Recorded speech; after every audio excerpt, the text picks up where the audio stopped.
né? Em vez de se antecipar ao movimento do mercado, não. Fica esperando o cliente ligar para cancelar, fica esperando o cliente ligar para dizer que não quer mais. Quer dizer, será que antes desse movimento, será que não vale a gente conversar, falar como é que você está? Principalmente quem é B2B. Principalmente quem é B2B, que tem uma carteira de clientes, que sabe o que está acontecendo. É muito importante esse diálogo, fundamental esse diálogo, porque a partir desse diálogo a gente consegue antecipar cenários, né? Então, aquilo que a Karina mencionou, eu tenho o cenário A, o cenário B, o cenário C, né? Eu olhei o que eu corto de custo. Mais um ponto que, sem dúvida, eles fizeram também, e vários empreendedores, a gente aconselha que faça, e se você estiver assistindo a gente, faça agora, pegue uma lista, coloque os seus clientes principais. Se você é B2C, quais são os clientes que mais compram de você? Aqueles mais frequentes. Se você tiver 1000 clientes, é difícil você avaliar todos os 1000. Mas quais são aqueles que compram, que têm recorrência? E no B2B, como não é, né, dificilmente você vai ter 4, 5 mil clientes, é possível, tem várias empresas que têm, mas quais são aqueles que são os mais antigos? E você começar a separá-los por segmentos, né? Então, você começar a observar, por exemplo, se eu tenho uma empresa B2B e essa empresa B2B ela presta serviço para empresas muito pequenas, comércio que está fechado, e a gente sabe que o comércio não tem, às vezes, nem 15 dias de fluxo de caixa, né? 15 dias de capital de giro. Qual é a chance dessa empresa sobreviver? E se essa empresa morre, eu também morro com ela, né? Então, quando a gente avalia a nossa base de clientes, a gente consegue entender o quão próximo de um cenário extremo de redução de receita, de queda de receita, ou de manutenção de receita, certo? Então, E também se tem algo que eu possa ajudá-lo, né? Nesse momento também. Então, assim, se você avalia e analisa seus clientes, você consegue saber e se antecipar se você pode ajudar ele nesse momento para garantir que ele também sobreviva, né? Porque nesse momento é um ajudando o outro, para todos poderem se manter. É um ajudando o outro. Algo que a gente tem aconselhado muito nessa visão que a Karina trouxe, é um ponto que eu acho que vale comentar, é que a gente já teve alguns empreendedores assim, porque se fulano cancelar o serviço comigo, eu não quero que volte mais, né? Não vai voltar mais quando a crise passar. Gente, não, a gente não pode fazer isso. Cliente é cliente, e se ele está cancelando, a gente precisa entender o porquê. E outra, se você der a mão para ele e puder ouvir, quando a situação dele melhorar lá na frente, ele vai lembrar do que você fez por ele. Eu não estou dizendo que a gente tem que ser Madre Teresa de Calcutá, não é isso. Não, nós somos santos, temos boletos para pagar, impostos para pagar, não é isso. Mas a gente precisa, é bem no tom do que a Karina mencionou. Tá todo mundo enfrentando problema. Tá todo mundo. Mas o meu cliente, ele é um colaborador, ele é CLT, tudo bem. Mas quantas pessoas estão sendo demitidas agora? Né? Quantas pessoas não sabem se no mês que vem vão conseguir pagar o aluguel? Então, tá todo mundo sentindo essa mesma vibração. Então, eu acho que é muito, muito, muito importante que a gente ligue para os clientes, entenda como eles estão, né? Principalmente com a saúde deles, inclusive. É importante você manifestar que você tem, né, um apreço, que você quer saber, né, como é que eles estão. A gente aqui na Boomit, a gente tem clientes que foram já de muito tempo, a gente ligou um a um para saber como eles estão.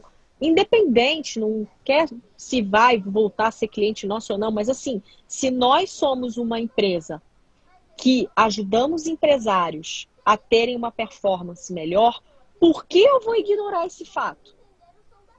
Não tem uma razão, né? Se o nosso uma ótima oportunidade para você estreitar relacionamento, né? Para você poder se aproximar daquele cliente que às vezes faz tempo que não compra de você. Enfim, de você fidelizar. É uma oportunidade de fidelização. É uma oportunidade de fidelização, de estar na mente do cliente.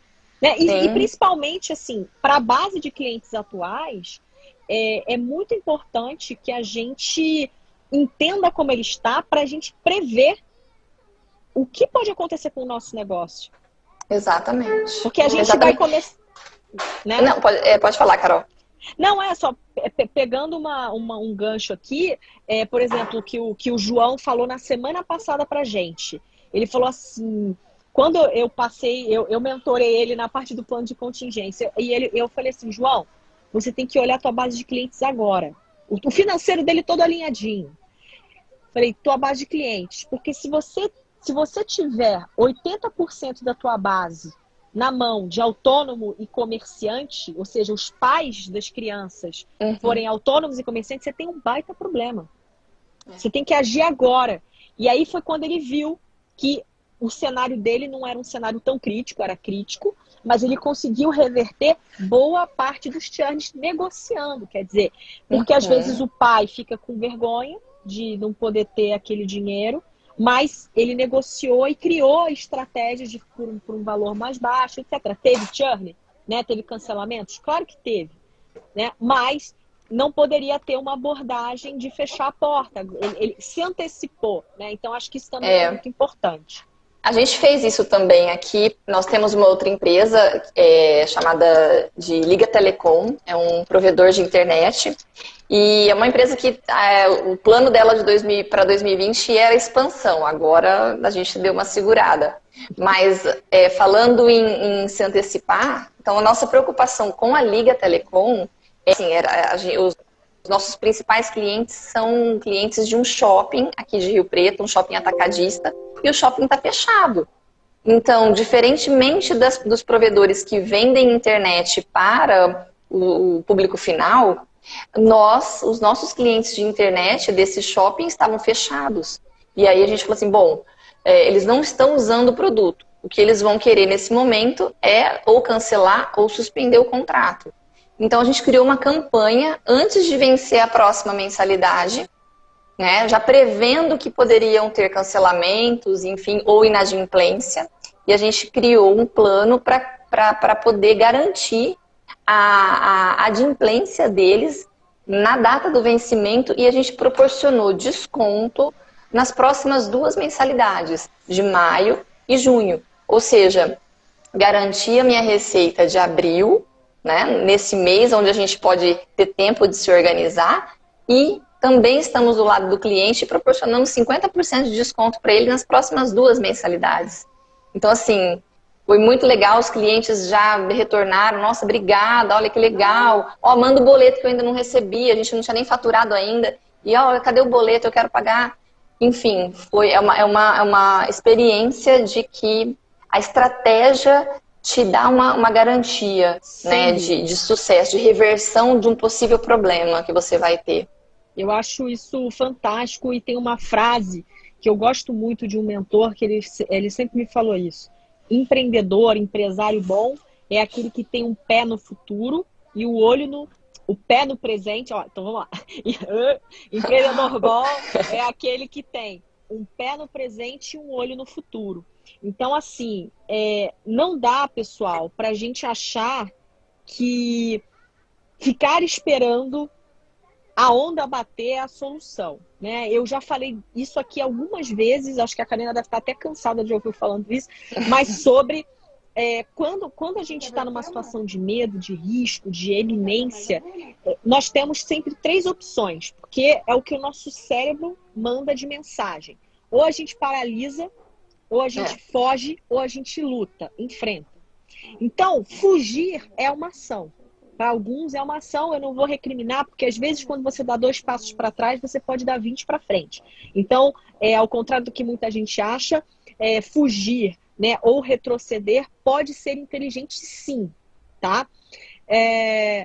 Ficar parado nunca é uma boa opção. Nunca é uma boa opção. Ou você tem que mover as peças do xadrez para realmente as coisas acontecerem. Então, pessoal, algo que a gente fala o tempo todo aqui é isso. O que a gente quer é que o empreendedor se mova num caminho de realmente reconstruir, em alguns casos até, tem casos de empresas que vai ter que remodelar um modelo, assim, vai ter que reestruturar, pelo menos momentaneamente, ainda que depois a gente volte, para que isso não aconteça. Então, acho que o que a Karina está querendo dizer, e eu, né, faço das palavras delas as minhas, é que quando você tem um plano na mão, isso te ajuda a ter... Não é que ela esteja tendo sono, né? Aquele sono que deixa putz, maravilhosa. Eu tenho certeza que eu conheço ela, que ela é super acelerada. Eu tenho certeza que ela está sempre maquinando coisas. Mas eu tenho certeza que quando você tem um plano, você fica pouco mais, um pouco mais consciente e você começa a pensar como se você estivesse realmente num jogo estruturando e colocando em prática aquilo que você já tinha gastado tempo e energia para se planejar. Então, acho que isso é muito importante. Eu falo que a gente começa a tirar os problemas da frente. Então, assim, o plano de contingência, ele faz o quê com você? Ele tira os problemas do seu campo de visão e te mostra possibilidades. Realmente, eu não sou jogadora de xadrez, mas eu acho que é um jogo de xadrez, né? Eu conheço, assim, o objetivo do jogo, que é a estratégia, é a concentração, é o foco, e você tem que dar o checkmate na hora certa. Você não pode perder o time, né, para suas ações. Então, os empresários, empreendedores que estão aí ouvindo a gente agora, peguem sim, dá preguiça, você fica assim, vou registrar, vou escrever, já vou sair fazendo. Não, façam, usem como uma bíblia, um manual, porque agora, o que tá acontecendo com a gente? Uma vez tendo escrito o plano de contingência e já ter tomado algumas ações e já saber dos cenários que a gente tem pela frente previstos, agora eu e o Jorge, a gente está se concentrando em pensar como a gente vai reinventar a empresa pós-crise.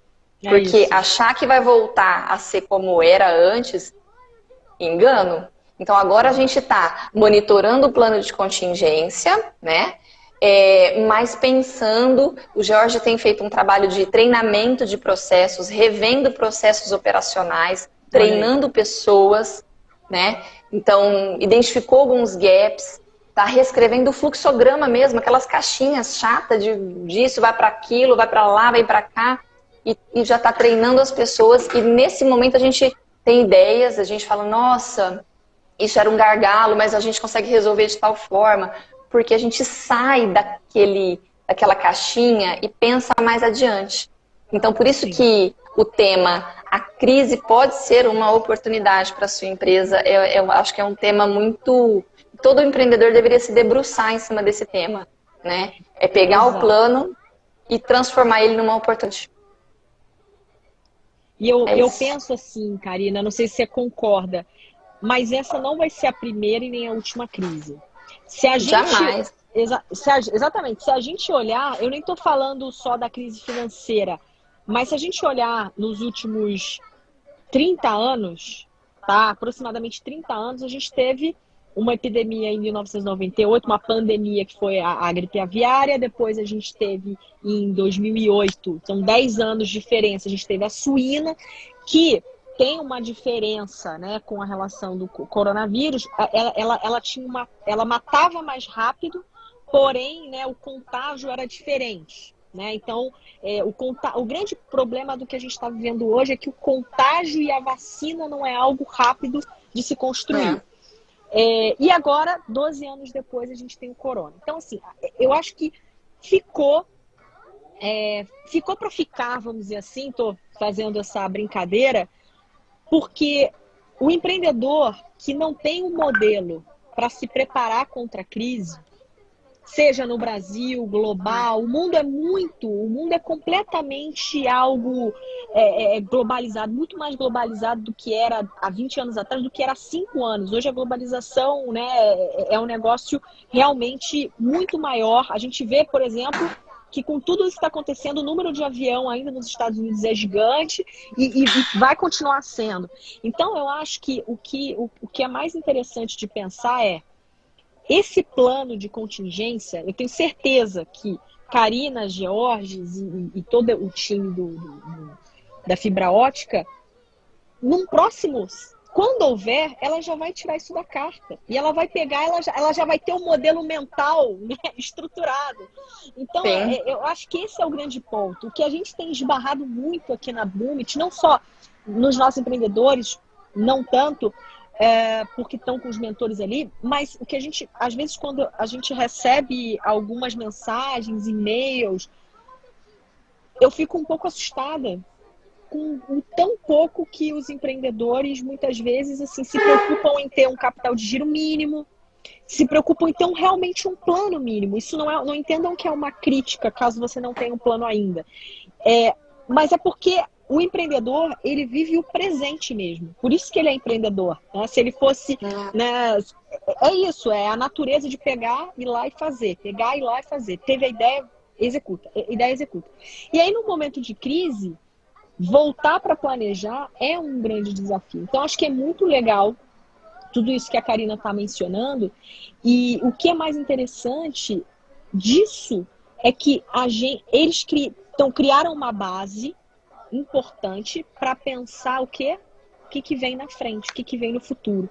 Então, acho que isso é muito legal de gestão, é muito legal de planejar. Então, eu acho que a gente vai ver um mundo diferente, né? Vamos ter gerações de empreendedores muito diferentes do passado. Então, eu acho que isso tudo é muito importante. Pessoal, alguém tem alguma pergunta para a Karina aproveitar? Ela como empreendedora, acho que como eu, por exemplo, tenho uma pergunta para fazer, então se ninguém tiver, acho que a gente ainda tem aí mais uns 3, 4 minutinhos.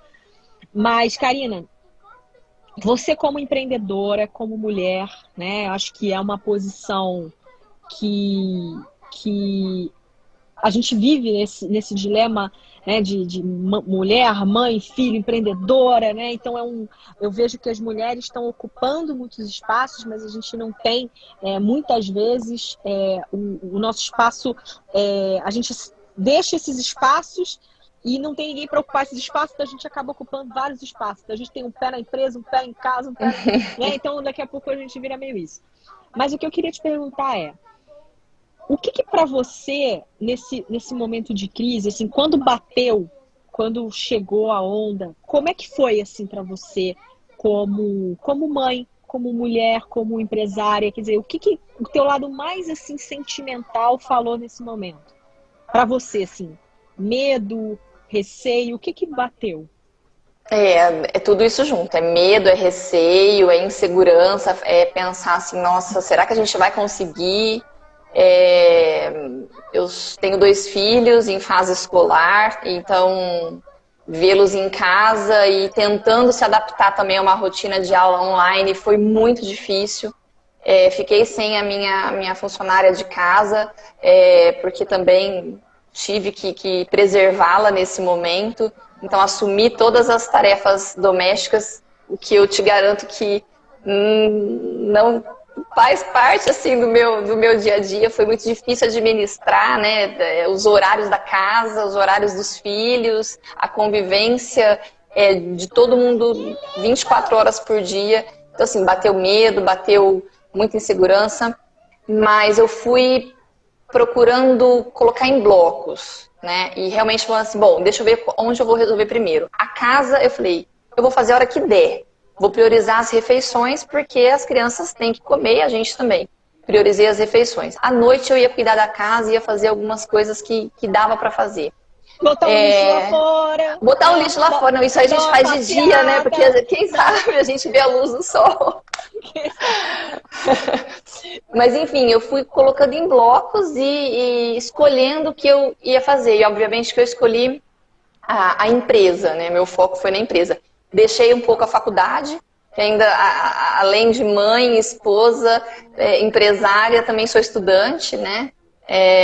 Então, assim, optei também por deixar a faculdade num segundo momento e fui tomando os meus chás e procurando não surtar. E assim, a gente vai tocando e tem dado certo. E a gente tem, assim, eu tenho descoberto coisas incríveis nessa quarentena com a minha família. E como empresária também, que eu fazia muito tempo que eu não tinha percebido esse valor, né? Então, tá sendo um momento bacana também. Até disso a gente tem que tirar proveito. Olha lá, ó, quem tá cozinhando sou eu, Jorge, ali, falando.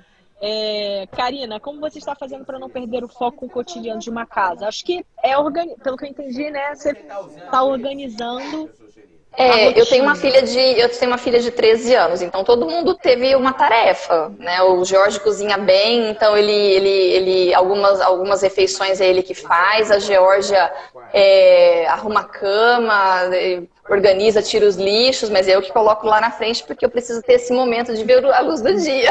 De bater um cabelo, né, Karina? Bater um cabelo. Mas assim, cada um em casa, até o pequeno teve uma tarefa. Então todo mundo teve que ajudar com alguma coisa. Mas não pirei, não. A hora que dá, eu faço e vou focar naquilo que realmente garante o sustento da família, né? Que é a empresa. Maravilha, muito, muito bom. Pessoal, assim, eu acho que acho que a gente não sabe o que vai ser, né, desse mundo novo aí que vem. É uma nova normalidade, é o que está acontecendo, né? Quando tudo isso acabar, e vai acabar, eu tenho certeza, é um novo mundo. E é o Jorge, o maridão. Mas, enfim, então eu vejo muito. Eu acho que nesse momento, o que eu procuro sempre tentar passar, eu falo muito isso aqui com o Cristiano, que é meu marido. Graças a Deus a gente tem um PlayStation 4 ali, ó. Eu vi, você é fera, né? Eu vejo os posts dela, uns pratos de comida bacana e ó, game comendo quente. Não, mas eu digo assim, o sentido de que ele também está sendo super companheiro. Eu acho que esse momento que a gente está vivendo é um momento que vai mudar muito a dinâmica das famílias, muito a dinâmica do olhar, né, da mulher dentro desse lugar que é a casa, desse lugar que é a empresa. Então, eu acho que isso tudo é muito, muito importante. A gente também olhar não só como empreendedores para o que está acontecendo com o nosso faturamento, com o nosso caixa. Mas é um pouco do que a Karina falou, como eu pego isso que está acontecendo e eu transformo isso em algo. Quer dizer, o empreendedor ele tem que estar atento agora, porque o mundo vai passar por uma transformação. E o que a gente já falou em 1, 2, 3, 4 N lives sobre que o nosso cliente, né, o centro do nosso produto é o nosso cliente. Então, quando a gente olha para o mundo e olha para o mercado, a gente está olhando para o nosso produto. Então, a gente tem que entender que esse é um processo que vai trazer transformações e as empresas que hoje conseguirem se adaptar a essa nova realidade vão ganhar aí muitos espaços e provavelmente vão se reinventar. E é isso que é esse positivismo que eu acho que vale a pena encerrar. Eu acho que a gente tem que tirar o S da crise e deixar só o CRI. E aí, ótimo. Aí a gente inova. Exatamente, muito bom. Pessoal, quem quiser receber a nossa agenda de lives com bastante antecedência, tá o nosso grupo aqui, ó, Boomit BR, fixado logo aqui embaixo nas mensagens, tá?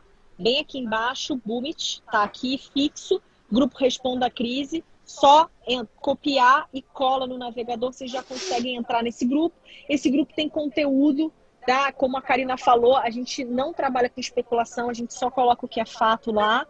E principalmente vocês vão ter toda a programação de lives, de mentorias gratuitas que a gente vai fazer ao longo das próximas semanas, que a gente está abrindo. Esse é um momento que eu gosto de dizer que é um momento de união, né? É um momento em que é muito importante esse contato com empreendedores como a Karina, como outros empreendedores que fazem parte da Boomit ou dentro da sua comunidade, ou quem dos seus amigos hoje são empreendedores, para vocês trocarem ideia, trocarem informação, praticarem a empatia é muito importante. Quanto mais conectado a gente estiver com outras pessoas e outras realidades, mais ampla vai ser a nossa visão e mais a gente vai poder mudar o cenário e o mundo mesmo daqui para frente. Então, acho que eu deixo vocês com isso. Isso aqui é meu whey protein, vou dar uma malhadinha, porque eu não sou de ferro. Daí, meu todinho, eu fico brincando que é meu todinho. E, bom, eu agradeço vocês. Karina, se quiser terminar, fica à vontade. Aí uma frase de inspiração da noite, que eu acho que você arrasou. Foi muito bom, adorei. Obrigada, Carol. Eu agradeço você e todos os mentores da Boomit por esse momento e por nos dá essa segurança tão necessária para passarmos por esse momento tenso. Obrigada a todo mundo que está aí assistindo e boa sorte para todos nós. Beleza, gente. Boa sorte. Vamos labutar. Foco no plano. Nada de ficar parado. Tá certo? Vamos agir. Obrigada, gente. Um beijo. Até mais. Tchau, tchau. Beijo.